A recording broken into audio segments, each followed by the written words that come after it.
Hi, everyone. Thanks again for joining us for another episode of the Daily Biz Link. Jane Cebrynski is back, and it's the month of self-love. And so we're talking about why love actually begins with you. So, Jane, thanks for being here. Thanks so much, Lindsay. Happy February, and give me a 10 moment. My 10 moment. Well, today is my mom's birthday. So that brings lots of joy and love into my life, and always such an exciting, fun day. So the kids and I made it a 10 moment, not only for us, but also for her. We surprised her with some gifts and donuts and coffee this morning. So it was a fun morning. And I love that you get to celebrate with your mom because she's here. And I can't think of a better human to be born in the month of love than your mom, because she just lights up any room she comes into with her love. Yeah. So small little shout out for mom today. Happy birthday. Happy birthday, Mama. Well, Jane, we're talking about self-love. I mean, gosh, based on what I've been seeing, there is a lot of burnout and fatigue, and people are feeling a little bit tired. So why now do we need to be so focused on a little self-love? Well, because the truth is that we're taught growing up to love others, to be kind to others, to be compassionate towards others. And the truth is, a lot of studies show that 80% of people are more compassionate to others than they are to themselves. And I think that, so this is a topic that's very personal to me. It's very special to me. It's important to me. And I'm continuing to grow and better understand what it means to have self-love. And I think that, first, the fact that it's very counterintuitive, sometimes how we think. If we give to others, we receive, certainly in feel-good chemicals, and it really can, change us and make us happier. But then can we turn it onto ourselves and love ourselves in the same way that we love other people? And that is so hard. And it's crazy that it's so hard for us. What do you think?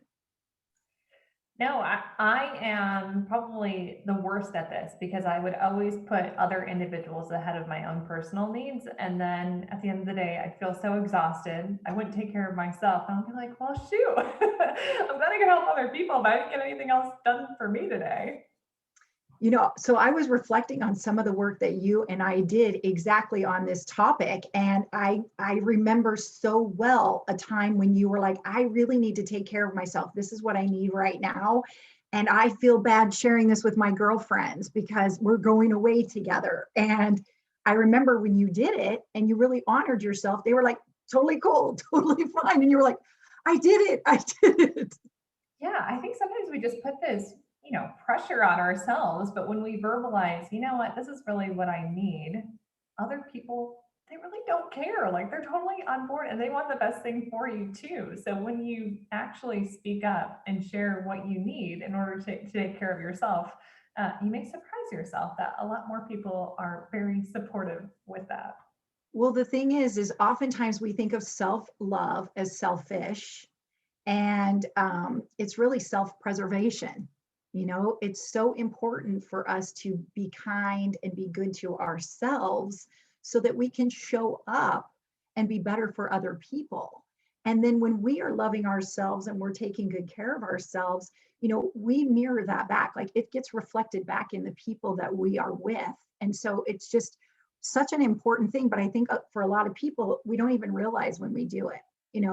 For example, I saw this thing about be kind in the mind. And I love that because there's a book called The Four Agreements, which a lot of people have heard of and read. And one of the first agreements is to be impeccable with your word. And it's not just to be impeccable with your word in terms of how you honor other people, but it's also be impeccable with your word toward yourself.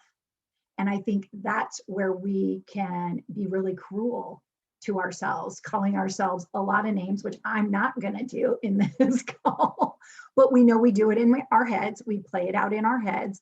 And that's just as harmful to us as speaking it out, And so starting first by being kind in the mind and loving ourselves, and being okay with our flaws, knowing that we are all very uniquely created and perfectly created, even with all of our flaws. So certainly this conversation will help individuals to be a little bit more mindful about giving themselves a little love. But is there a challenge that you have for our listeners today? So I've done a couple of exercises that have been very powerful for me that I would love to share. And that is to write down all of the attributes or characteristics or things that you're looking for in a friend, or it could be in a mate, and then turn that to yourself.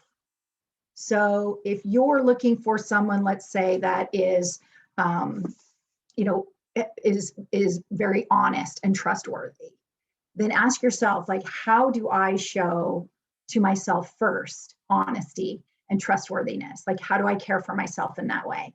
If you want somebody who is cherishing towards you, how do you cherish yourself first and foremost? And the other beauty in that, and at least the power of this exercise for me, is to go, okay, wait, I don't want to ask for that in someone else until I'm doing it for me.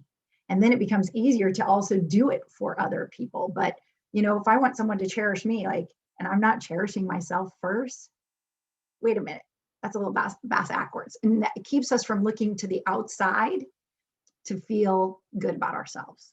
We don't need validation. We don't need other people to tell us. We can do it for ourselves. And that's really the power in it. And why I think talking about it today before Valentine's Day, people can really go, wait, how can I love on me? Maybe I don't have a significant other. Maybe I don't believe in, celebrating that, or, I don't like that month, or I don't like Valentine's because I don't have somebody. Well, you can certainly love on yourself and make it a 10 moment, a 10 day for you. I love that. And I mean, I always go back to practice what you preach. So if you're always saying, oh, I love it when, or people need to be doing this, you should probably be doing it yourself. So Right. right there. And all the power lies within us. Like, that's something we're completely in control of and have ultimate power over. You don't need another human being to do any of that for you. And that's really the practice. That is truly the gift that we can give ourselves. Well, Jane, thanks for helping to give everybody some great practical advice as it relates to self love and for helping to make all of our Valentine's Day a 10 moment. There you go.